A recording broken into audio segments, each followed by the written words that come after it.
This morning we have the wonderful privilege to hear from Magdalene Ross.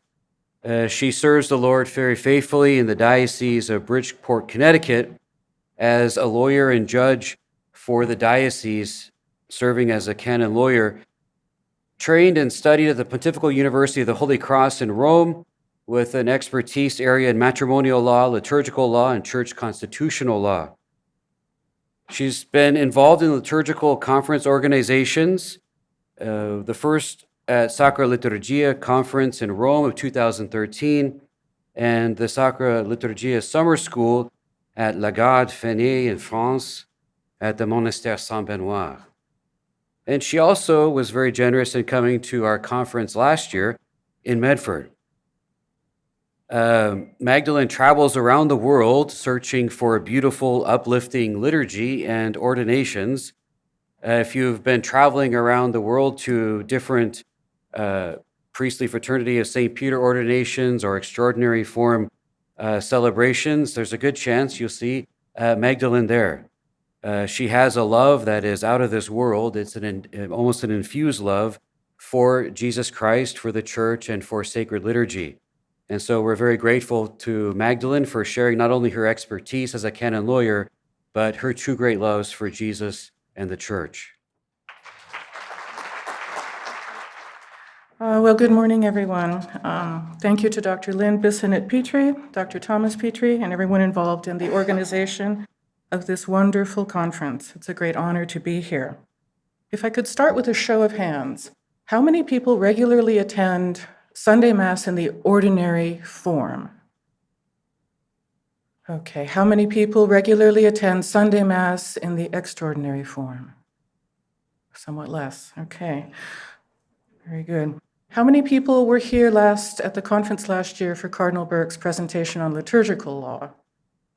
Oh, good, okay. Very good. So I'll try to back up a bit and offer some basic ideas about law in the Catholic Church, because he gave what was really a master class and was quite remarkable. You can get it on DVD. I recommend that. So Lynn gave me the title for this, framed as a question: can canon law legislate transfiguration? And I hope to answer it, although I think Father Lang actually did at some point. His answer was yes. So you can just go home now. But first I'll offer a brief word about the Transfiguration, and then I need to talk about canon law, or rather the different kinds of law in the Catholic Church, and then finally try to tie the two together for an answer. I will not generally mention exact references as I go in order to save time, but as I hope will happen, a possible future edition of papers from these conferences will be published with all proper footnotes available for consultation. If anyone has any questions, please do not hesitate to follow up with me, maybe at coffee break. Much of what I present certainly are not original ideas from me. So we're gathered this week to ponder Transfiguration in the Eucharist, which must mean Transfiguration in the Sacred Liturgy. As Lumen Gentium 11 states, it is the Eucharistic sacrifice, the Mass, which is the source and summit of the Church's life, and not merely the Eucharist in the sense of the Blessed Sacrament detached and by itself. Without the Mass, we do not have the Blessed Sacrament. Hence, the Eucharistic sacrifice, the Sacred Liturgy, itself is the source and summit. Now, I'm no theologian or scripture scholar. I'm just an ordinary layperson in the pews. But even theologians and scripture scholars are left without adequate words in the face of the profound mystery of the Transfiguration. By the time they reached the mountain, whichever mountain it was, the disciples had spent a lot of time with Jesus. But this event was something entirely other. We know that this experience was unexpected for the disciples and that it was completely extraordinary. We read that they were afraid. Peter begins speaking and referring to Sukkot, the Feast of Booths or Feast of Tabernacles, which seems to have been occurring at that time in the liturgical calendar, the Jewish liturgical calendar, in late September or early October. The disciples, the executive committee of Peter, James, and John, suddenly see Jesus in a bright cloud, and he looks different than they have seen him before. The Greek word used is metamorphoen. They see him conversing with Moses and Elijah, who represent the law and the prophets in that order, the law first, chronologically. And at a certain point, Peter is cut off by a voice from on high while he was still speaking. This wonderful detail indicates what is appropriate for us when we first find ourselves in the divine presence. We too can acclaim, "It is good to be here," but then, after a certain point, our speech becomes superfluous and perhaps a hindrance to our worship. Out of the cloud, a voice commands us to be silent and to listen. Thus, the structure of this holy event is liturgical. Jesus calls his disciples apart, ascends to a holy place as the priest ascends the steps of the altar. Then there is the presence of the law and the prophets, as in the readings and psalm or gradual at Mass, the fulfillment of the law and the prophets in Christ, as we hear proclaimed in the gospel, and finally, the radiant white Christ lifted up amidst a bright cloud for the silent adoration of his friends. Throughout the Gospels up until this point, there have been intimations of Christ's salvific death on the cross, and this event on Mount Tabor also anticipates the moment when Christ will be lifted up for the salvation of the world and will again be placed between two people, the two thieves crucified with him on Calvary. However, the Transfiguration also gives us a glimpse of what lies beyond the cross. When it was over, Jesus commanded his disciples to observe a suitable reticence about what had just happened. But just like after Mass at the coffee hour, the disciples are soon discussing amongst themselves what rising from the dead means. This surely was a spiritually ecstatic experience. An experience of this kind, belonging as it does to another reality, is difficult to talk about. It is not something that any human being can engineer for himself. It is something which can only come from God. St. Teresa of Avila is one of the few who had the ability to relate these spiritually ecstatic encounters with God in a manner that most people could understand. But she's one of the few. Many others, even great saints like St. Thomas Aquinas, find that they are unable to express what happened, and may even have the sense that they should not describe what happened in human language. The Greek word ekstasis means to be out of ourselves, to be displaced. Worry or anxiety is the antithesis of the ecstatic, which is one reason why we pray to be delivered from all anxiety in the embolism after the Lord's Prayer. It is why we, as human beings, escape from the routine of daily life. It is why we tell stories around the fire. It is why we sing. And it is why we have ritual. Insofar as the liturgy takes us out of ourselves, it is not merely meant to be a break from mundane cares, but to refocus us on what truly matters and on that which will engage us for eternity, the worship and contemplation of God. We're capable of being in a state where, like Peter, we too do not know what we're saying, or like St. Paul, who in describing being wrapped up to the third heaven said that he did not know if he was in the body or outside his own body, or those Russian ambassadors who arrived at the glorious liturgy unfolding at Hagia Sophia in Constantinople and did not know if they were in heaven or on earth and did not know how to speak of what they saw. Now, for those who are not religious, sometimes art is seen as a noble substitute for religion. And similar to the spiritually ecstatic experience is the experience of the arts, or rather of losing oneself in the arts, in the experience of the transcendental properties of the arts. I too started out life as a non-believer, born into a family where the arts were highly valued and appreciated. My parents gave me a childhood filled with great art and music. Religion was good for this sort of thing, art and music and architecture, especially the Catholic Church. But living like that, following some organized religion, was out of the question. I still have friends who believe that those things are nice, but organized religion is not for them. And I said, well, then we're perfect for you. We're totally disorganized. So my mother especially gave me excellent preparation for our opera going, often supplying me with the score or the libretto of a work ahead of time, and would indicate the musical nuances to which I should be attentive. I began taking ballet and piano lessons in childhood and quickly learned that there were strict rules which needed to be followed in both classical dance and music. A foot placed the wrong way could ruin the whole leap, and hitting the wrong note on the keyboard was painful to hear. St. Paul in 1 Corinthians 9:25 describes something of this kind using sports analogies, because he's a man, namely that athletes train with strict discipline only to win a perishable reward, and how much more should we train to win the crown of salvation? The arts adhere to specific rules and laws in order to achieve coherence and harmony. Those great artists who have thoroughly mastered the rules and the laws of their art and craft are then in a zone of immense freedom. However, a person does not have to be an artist or an athlete in order to understand the arts and be nourished by them, or to appreciate and be inspired by high athletic achievement. If we do not know much about music, perhaps the first time we listen to a particular work, it might not have much of an impact on us. We don't really hear it. However, whether we are instructed to hear it, or if simply by listening to it several times we come to finally understand it, a piece of music that at first had no effect on us can later reduce us to tears. If one has appropriate formation in this sphere, say, for example, learning to differentiate between two great pianists of the 20th century, Vladimir Horowitz and Arthur Rubinstein, then one does not have to be a pianist in order to appreciate the different but brilliant interpretive choices of the two. While the formation of a true artist can take many years, appreciating the arts can be accomplished in a relatively brief time. This is often called learned perception or learned perceptivity. Sometimes all it takes is a decent music appreciation class or 2 or 3, though some people might need a bit more than that.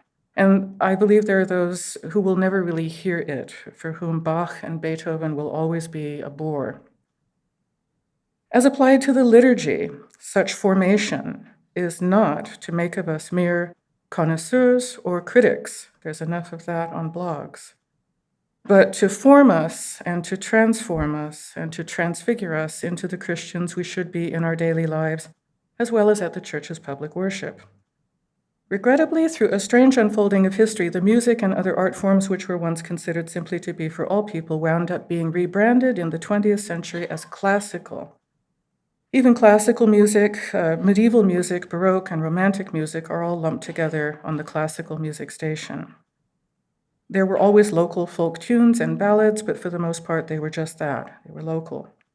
More complex music was certainly not reserved only for the nobility, and some of these orchestral works were developed out of folk melodies. But with the advent of musical recording and radio, people's local songs began to be broadcast to an audience outside their village or region. Thus, popular music spread around the world and grew exponentially, mostly in the short form of the song. As this progressed, the longer or more serious forms somehow began to be left behind. Some say that great music, classical music, came to be something only for the few, and even for the so-called upper classes. Yet it remains the gold standard, if you will. I believe that the Roman Rite underwent a similar process with the introduction of the Reformed liturgy. It now appears as the classical Roman Rite, and the modern Roman Rite is more like a popular form, all the more so given the kind of music that often accompanies it and the attendant use of amplification. Just as classical music now has far fewer adherents than popular music, so does the classical Roman Rite. Also like classical music, the classical liturgy underwent a kind of inadvertent hoity-toityfication, as if it were only for some people. Now, I'm not suggesting that the liturgy is in any way a performance. In fact, the quickest way to eliminate any notion of the Mass as a performance is to desist from having the celebrant face his audience. It is not a performance, although some of the same principles apply. The arts involve an unwavering personal commitment to excellence. A true artist obviously would not engage in any deliberate attention-getting. The greatest artists are self-effacing and arrive at a great economy of expression as they mature. Like the arts, the ars celebrandi is or should be acquired through a lengthy apprenticeship, a situation which prevailed in the days before seminaries existed. Indeed, the liturgy served as seminary before seminaries existed, and I believe that a serious apprenticeship model is warranted in the sacred liturgy as well. But all this simply is to say that, as with the arts, the liturgy also has its laws. So all these years later, I deal with a different kind of law, not the unforgiving rules of ballet technique, nor the inexorable law of the piano keyboard, but the Catholic Church's law, the oldest legal system in the Western world in continuous use. Catholic Church's laws existed in various collections over the centuries, and attempts were made to gather laws from the first millennium plus subsequent laws into one place, starting with Gratian in the 12th century. But it was not until the 20th century that Pope St. Pius X ordered the codification of our laws into one handy volume, or at least a large portion of our laws, which resulted in the 1917 Code of Canon Law, which systematized the rights and duties of the faithful. It's deceptive that it's this small. There's more to it than this, but these are just the canons. After a mere 42 years of existence of the 1917 Code, a new pope, John the 23rd, decided it was time for a new code of canon law. On January 25th, 1959, we're coming up on the 60th anniversary, on the 89th day of his pontificate, Pope John the 23rd made a surprise announcement at the annual celebration at the Basilica of St. Paul's outside the walls in Rome. The new pope called for three things: a synod for the Diocese of Rome, an ecumenical council for the whole church, and an aggiornamento, an updating of the 1917 Code of Canon Law. How many people here are familiar, show of hands, with the word aggiornamento? All right, it's in the fifth line. Does it look familiar? Do you know what it means? All right, it means it's updating. So one of the things that I think went unnoticed was that aggiornamento was only mentioned regarding the Code of Canon Law. John the 23rd did not say that everything was supposed to be aggiornato. But as with other words in other pontificates, a mere word or phrase can have a disproportionate impact coming from a popular pope. When the project for a new code was announced, there seems to have been some uncertainty about continuing to use the existing 1917 code. It immediately took on a bit of lame duck status. The new laws surely would be different, and no one was certain when the new code would appear. So there was some reluctance to do anything in case it was suddenly moot. From 1959 until 1983, tumultuous years for the church all through the 60s and 70s, we had only this more or less lame duck code. There was at the same time a strong antinomian spirit which arose. Cardinal Burke spoke of this last summer. When the new code finally appeared in 1983, it was not much bigger than the old code. So as you can see, slightly bigger, not much. But of course, there are a large number of other books and commentaries and periodicals which flesh out the canons. It's part of our library. Let's try reading all of that. Just think this one little book is all that. So, and then there are commentaries. There's one that insists that it is, says it's only 5 volumes. I don't know, I see 8 books, but all right. Well, the main thing to note is that not all of the Church's law is contained in this one volume, and the opening canons of the code itself tell us that. I'm sorry the print is so small, about halfway back, I'm sure you cannot read it, but Canon number 1 tells us that there's other law that's not in the code. There's the Code of Canons for the Eastern Churches, totally separate book. Canon 2 says that liturgical law, for the most part, is not contained in the code either. Canon 3, that church-state agreements, concordatory law, is also not in here.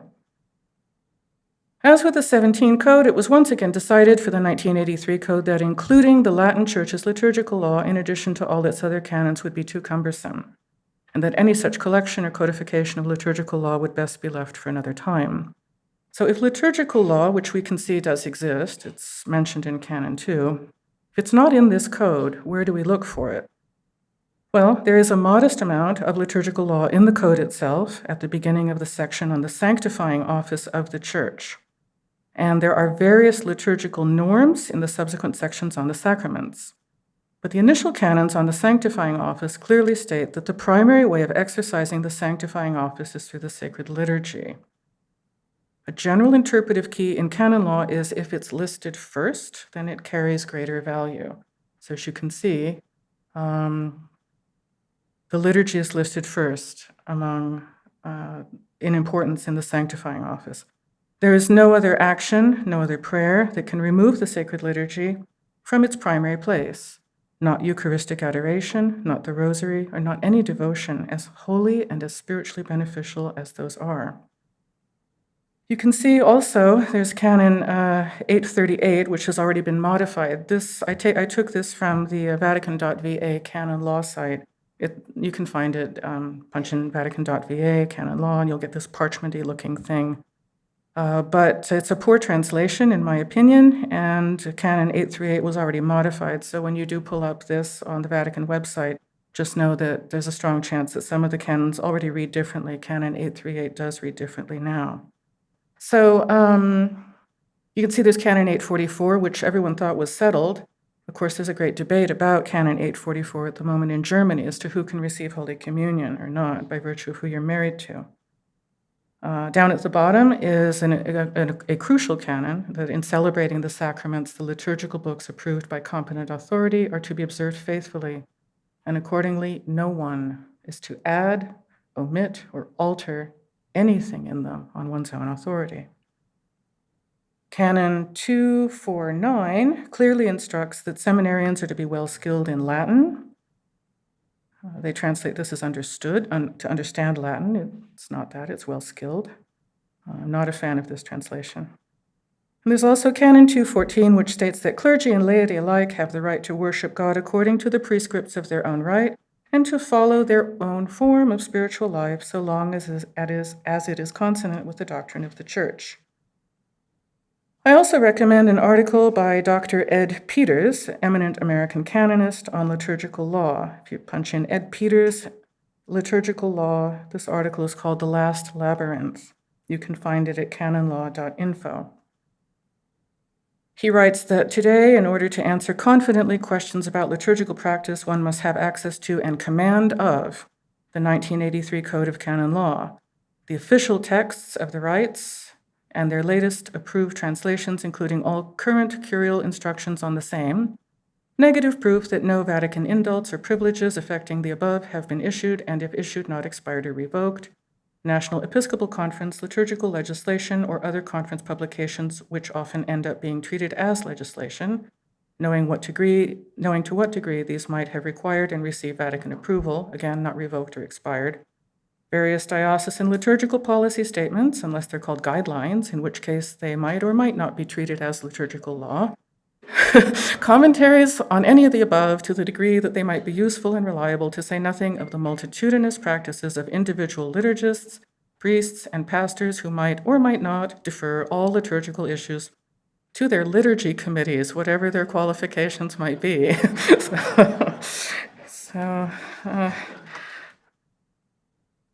Right.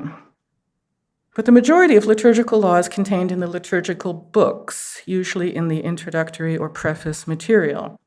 There are 6 books for the Roman Rite. We're blessed to have Monsignor Wadsworth with us from ISIL. And on their website is listed the 6 liturgical books of the Roman Rite. They have corresponding documents in the older traditional liturgical forms as well. There's also the famous General Instruction of the Roman Missal in its current form, which is available on the USCCB website. A difficulty for clerics learning the classical Roman Rite is that the general rubrics are in Latin.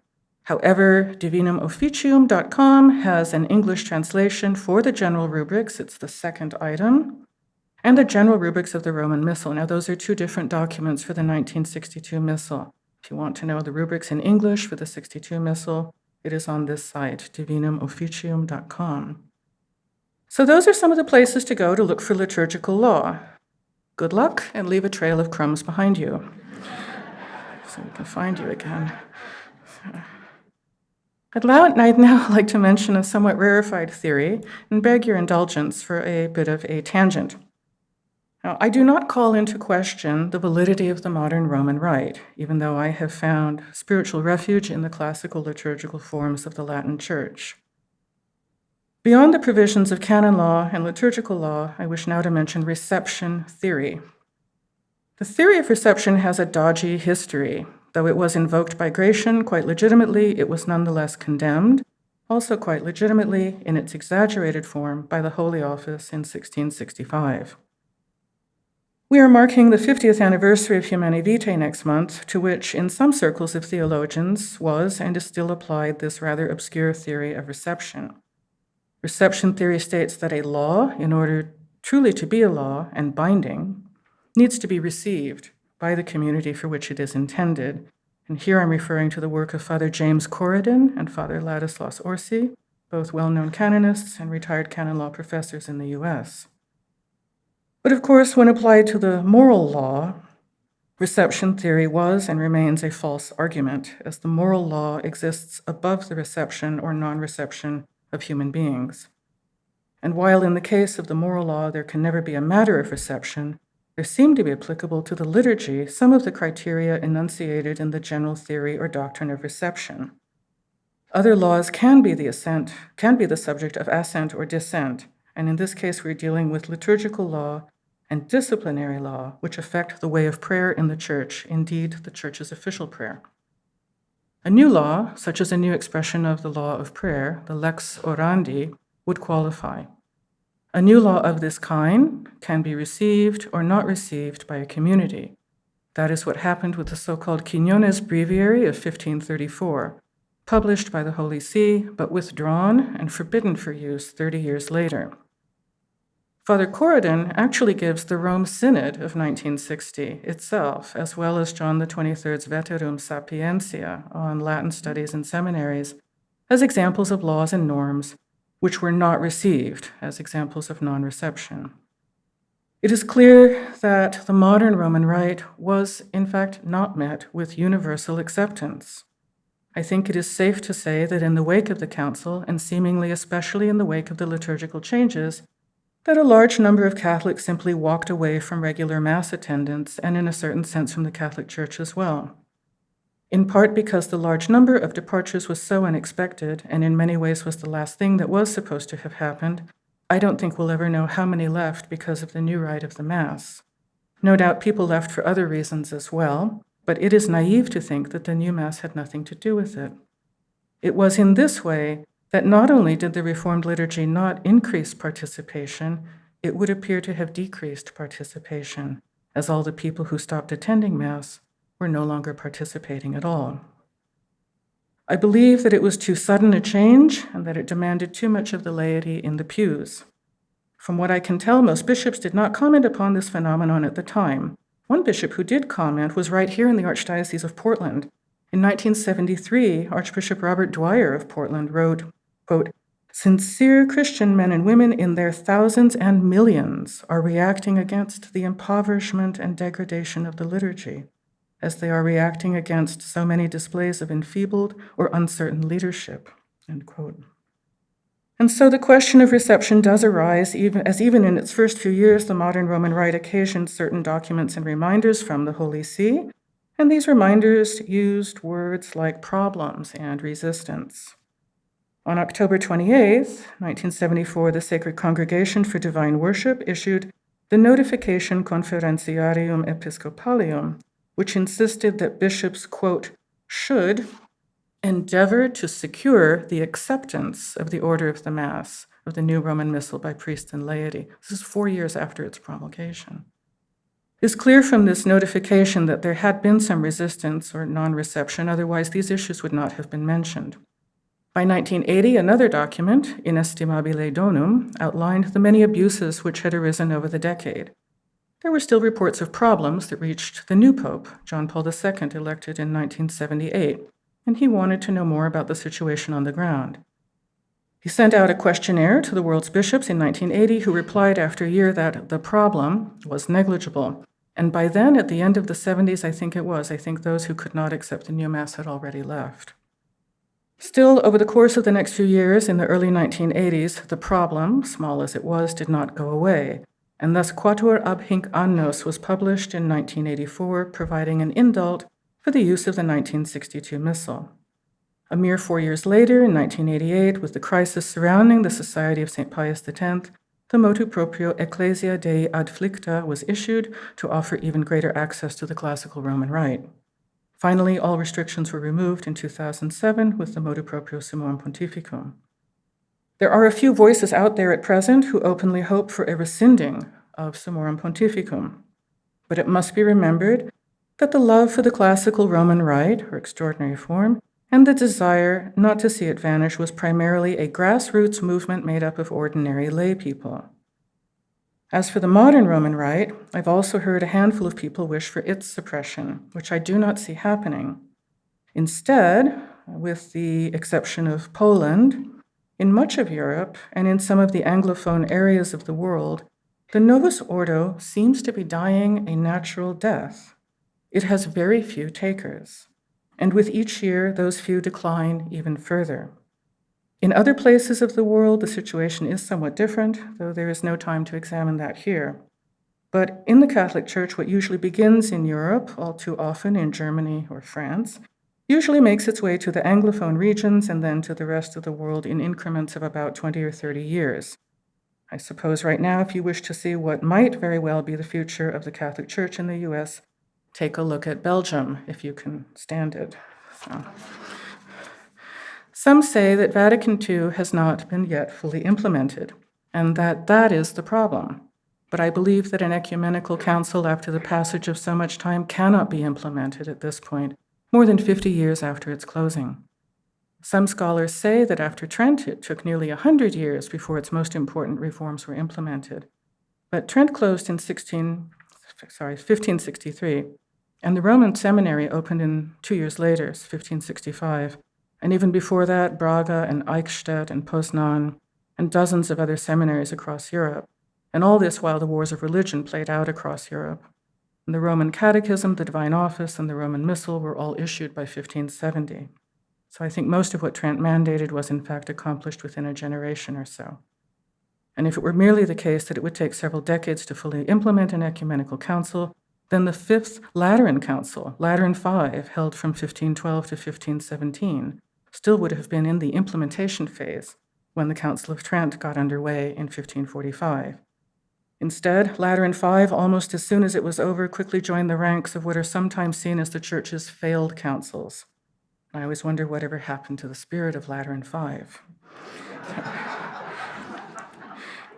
I mentioned this theory of reception because of the issue of participation. I know Monsignor Sayak is speaking on this tomorrow, so I'm sorry, Monsignor.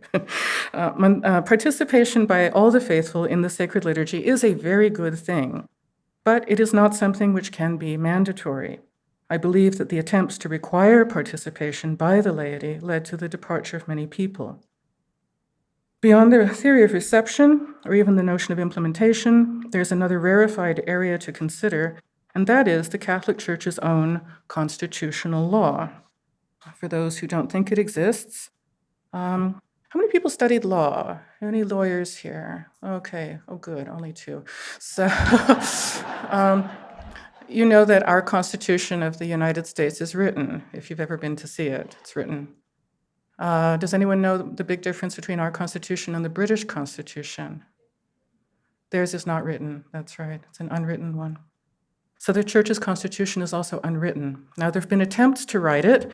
If you can see this, the Lex Ecclesiae Fundamentalis. I am vehemently opposed to our having a written constitution, by the way, but there were 7 different drafts. The last one was 1980. But a portion of the Church's constitutional law has to do with the issue of language, as well as participation in the sense of posture and gesture, which cannot be legislated for the people in the same way as it can be for sacred ministers.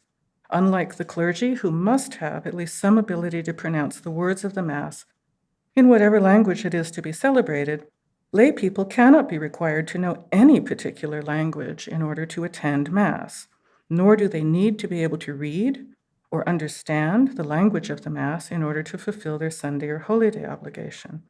Nor can they be required to hear any particular Mass texts on any given day, as if I were to attend Byzantine Divine Liturgy at a Catholic Byzantine parish.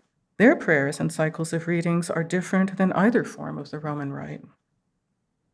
Although Sacrosanctum Concilium took the step of saying that actual rubrics should be drawn up for the people, it's the second to last recommendation among the proposed norms in Section B. Can't be that important. I don't think that really has a constitutional leg to stand on, and ultimately the word rubrics for the people cannot be understood in the same sense as for the clergy. Regrettably, the modern Roman Rite, I think, has wound up demanding too much of the people and not nearly enough of our clergy.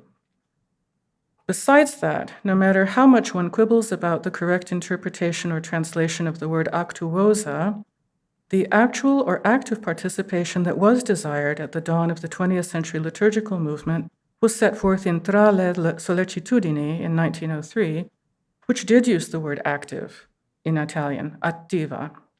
Specifically, the active part that the people were to have was in the singing of Gregorian chant. Sadly, what people now hear or sing is generally religious music at Mass rather than true liturgical music. Above all, it must be kept in mind that the people's participation is highly desirable, but it remains voluntary.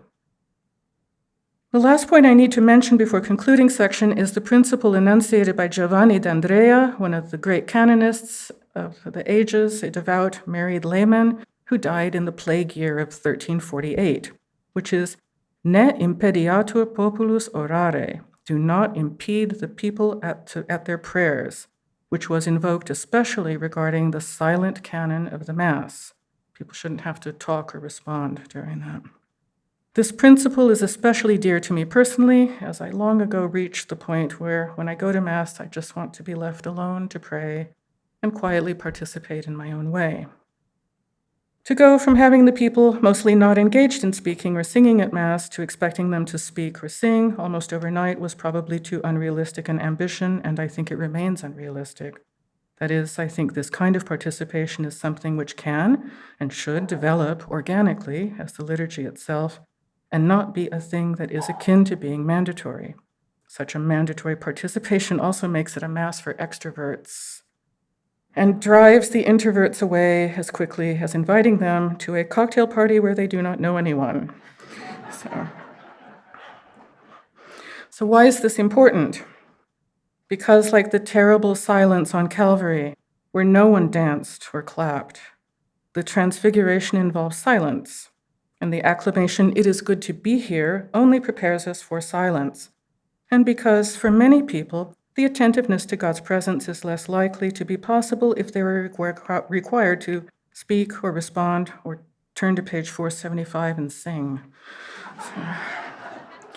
So to begin the final section, I'd only say that there's no amount of canon law that can fix things if we cannot keep in mind the following. If God is who we say he is, and if Holy Mother Church is who we say she is, and if the Mass is what we say it is, then how are those not worth all of our time, attention, devotion, effort, study, and commitment? Christ came not to abolish the law, but to complete it. And as Cardinal Burke pointed out last year, it is the proper observance of law and discipline that opens the way of freedom to loving God and neighbor. However, there are some things which cannot be done by law, whether by canon law, liturgical law, or the Church's constitutional law, because these are mostly on the honor system. When there's not much honor, there's very little system. So for clergy and laity alike, much is left to the humble but dedicated pursuit of an authentic liturgical formation, the fruits of which have to be more the winning of souls than the winning of arguments. And especially in the liturgy, much depends on good taste, of which there seems to be very little. Now, none of this material is supposed to give anyone the ability to look things up and then go to their pastor and inform him that he's doing everything wrong. Please do not do that. I'm feeling I'm about to be deported from the state of Oregon anyway. But the way I see it, the way things are now on the ground and where to go, is that there are three areas to look at in the Latin Church. Personal parishes for the classical Roman Rite, which are usually entrusted to a community like the priestly fraternity of St. Peter. Regular parishes, where the Mass in the extraordinary form is added to the regular schedule or is at least celebrated once in a while, and regular parishes where the Novus Ordo is celebrated. For the latter, I have almost nothing to recommend. Ad Orientem celebration could be attempted. Holy Rosary is a model parish in Portland. They introduced it. I've seen 2 parishes in the New York Archdiocese introduce it, and believe it or not, no one died. So, there are profound anthropological reasons for ad orientem beyond the rubrics, and the rubric ever was that no one, not even the priest, and especially not the priest, was supposed to simply stand there with his back to the tabernacle throughout the Mass. But ad orientem might be one way to eventually attract more men back to church As in cultures around the world, men tend to engage in side-by-side activity-based interaction. Think of old men on a park bench. While women tend to engage in face-to-face talkative interaction, which feminine values we find present in the celebration of the modern liturgy. Better music might help. Restoring the altar rail might be a good idea. Cardinal Lorenze said that if you can find a document from Rome which said to remove the communion rail, he will personally give you a turkey. Not making it up. Strangely enough, in Father Segura's presentation yesterday, he also mentioned ballet and turkeys. So, don't know. And with the altar rail, of course, the practice of Holy Communion received kneeling and on the tongue. And trying, although again I wish you luck, to restore silence to our places of worship, especially before and after Mass. For personal parishes with the classical Roman Rite, I'd say they're faring quite well. But it is in the regular parishes which have added the extraordinary form to their schedule that I'm concerned. In particular, there is a Novus Ordo mentality which I see creeping into the celebration of the traditional liturgy. Now, I do not want to make the perfect the enemy of the good, but if the classical Roman Rite is going to be put on the schedule in regular parishes, I can only beg the Reverend Fathers to please make sure that everything is done as it should be, and that it preferably be a solemn Mass, not merely a missa cantata or a low Mass with some music tacked onto it, such as the dreaded four-hymn sandwich. And rather than trying to resort to ever more desperate measures to get the people to participate, including demanding things like a dialogue Mass spoken in Latin, clerics themselves must become master technicians who have fully learned their art and craft. In the performance of a symphony in a major orchestra, you can be sure that everyone involved has practiced until it is as close to perfect as possible. Only then does it appear effortless, and only then can self-forgetfulness begin. Also, only when an artist is secure in his art does his audience, as it were, enjoy the same sense of security. The Ars Celebrandi truly is an art and requires the same dedication, discipline, and adherence to established rules, and continuous development and refinement. I know well the immense burdens of priestly life, and the thought of adding one more thing to do can seem unbearable. A priest's day and evenings can involve far too many meetings. I don't know how to fix that. But again, the liturgy has to be what we say it is, and thus no meeting or committee can take precedence over it. One of the best ways to start is to go for intensive liturgical formation, and not just once. I recommend that extreme care be taken in the choice of a place for training. If one is in the US, perhaps the Fraternity of St. Peter. If one is in Europe, then the Monastère Saint-Benoît in La Garde-Freinet. Father Lang's pronunciation is better than mine. I believe that only a priest should train another priest. Obviously, a video is a desperate measure, but we live in desperate times. Next, there is the invaluable study of the rubrical books, and especially of books of ceremonies.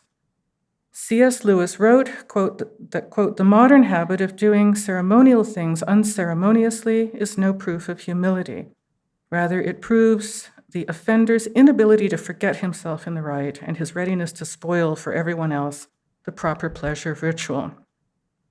Books of ceremonies describe what is to be done, no more and no less. In general, they do not tell clergy and servers what not to do, and that is our present problem. This is Bishop Elliott's book for the modern liturgy, and this is Dom Alcuin Reed's 15th edition of Fortescue for the traditional liturgy. To my astonishment, most priests have never seen a book of ceremonies, Bishop Elliott's or Dom Alcuin's or anyone's. We're getting to the point where a whole list of thou shalt nots will soon be necessary to add to books of ceremonies. Thou shalt not wear thy biretta while chanting the gospel or carrying the Blessed Sacrament. Thou shalt not, if but a simple presbyter, bless the people on the way out of church in the manner of a bishop. Thou shalt not, if fulfilling the role of master of ceremonies, give any direction whatsoever to the people, not even if the church is on fire. That applies to second MCs as well. Is he here? Thou shalt not swing the censer 360 degrees. That's the Queen Anne swing.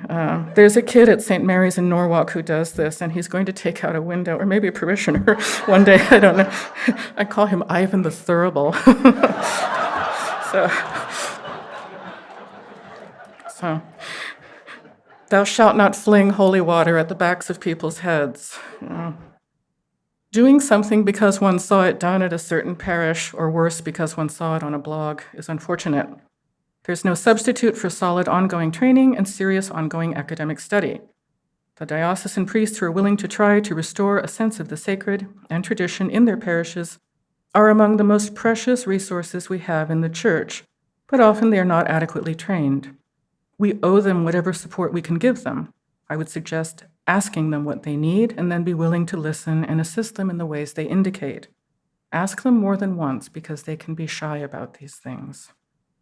The numbers of the traditional Latin Mass are very small, but it is at least one small area of growth in the Church. The small numbers of tradition call to mind that the 23 Eastern Catholic churches, when combined, total only about 2% of the Catholic Church's faithful, and yet they and their traditions are protected and valued. In the US, I would tread carefully when introducing any new changes in a parish. I'm not in favor of rocking the boat.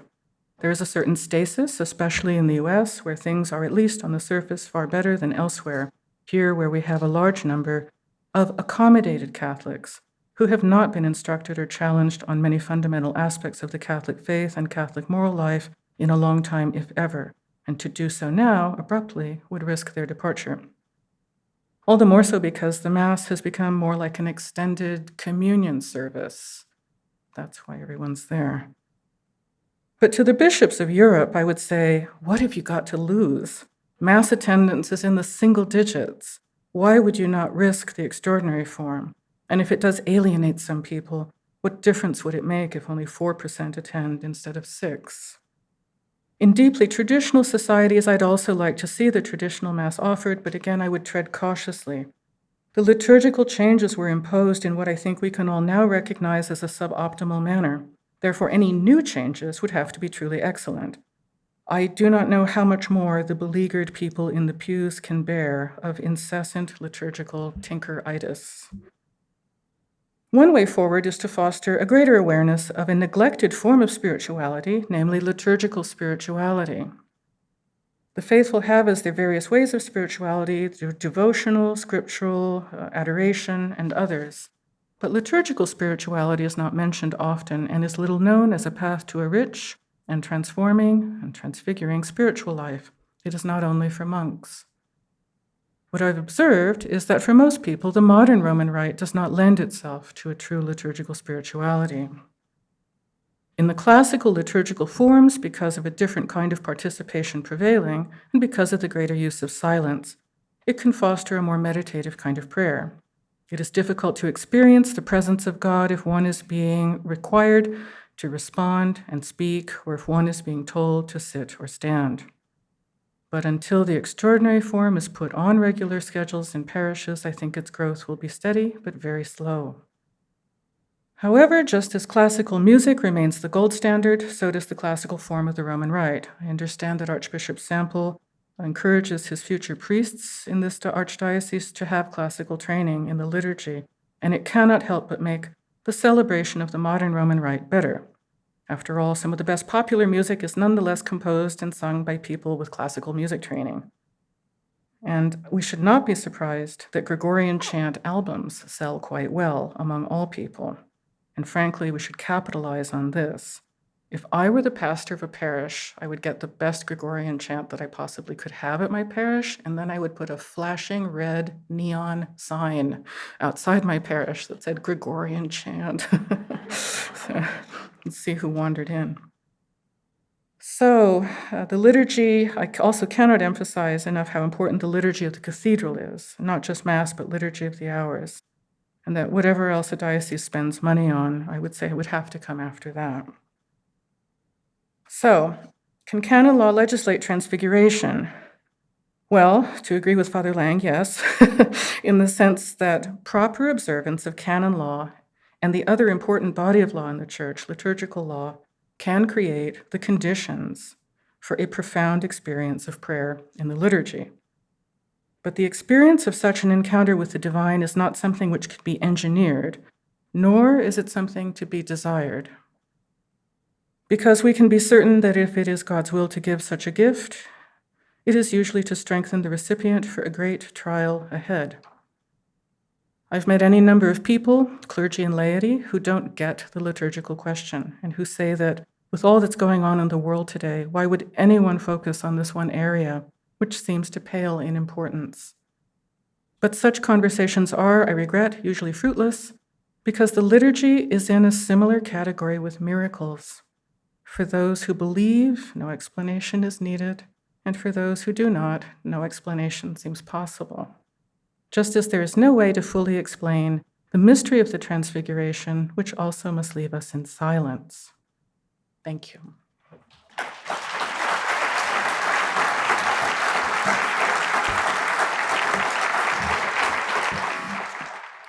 Magdalene, thank you so much. That was very enlightening and actually just simply excellent. Just simply excellently done.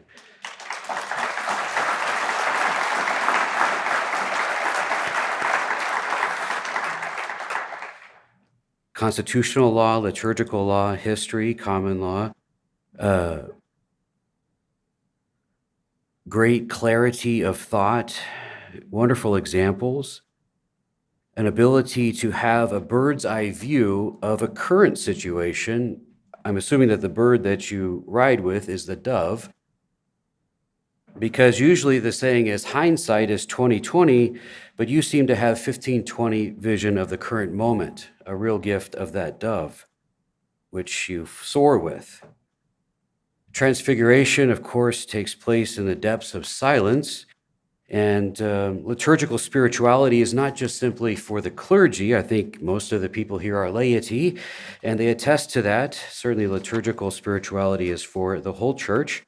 And what a wonderful example there at the end of miracles and liturgy. Because certainly the greatest miracle, besides the incarnation, I suppose, and the resurrection, is definitely the presence of Jesus in the Eucharist. The comments that you made about the reception was extremely enlightening.